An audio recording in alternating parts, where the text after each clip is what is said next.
In January, these paddocks on the Mackenzie River in Central Queensland were under 2 metres of water.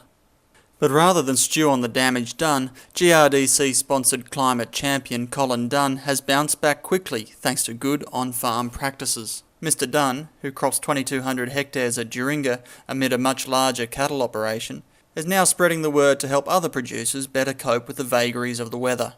Whether it's season to season or summer to summer or year to year or with 10-year cycles, I don't know, but there's certainly change happening all the time, and I think we've certainly got to be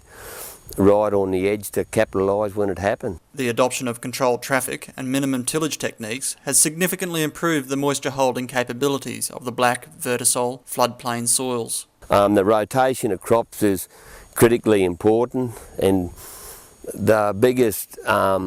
difference I notice with the health after crops is after the corn seems to be the biggest increase of earthworms. You see a lot more earthworms are following corn crops than you do sorghum crops, and it's encouraging when you're planting your wheat even through the winter and you're digging down to look for your wheat seed and you see earthworms in the soil too. It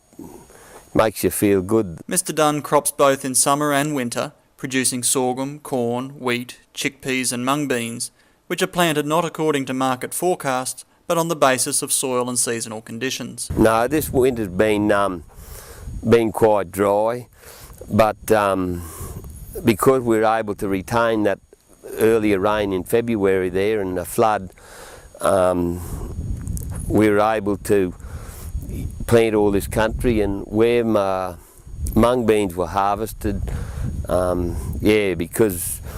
we were able to retain some of that moisture, we planted a wheat crop there, and it's all in the flag leaf stage at the moment and looking good. The diversity of the operation means marketing flexibility is a must, with up to 3,500 tonnes able to be stored on farm in fully aerated silos and sheds. When come harvest time, quite often it's not real easy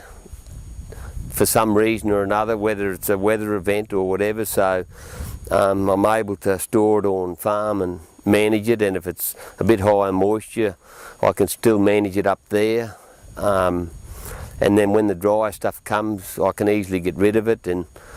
I can put a parcel together that I can market, whereas if it's still on the paddock you can't manage it and you can't market it, you're virtually in limbo until you got something in storage really.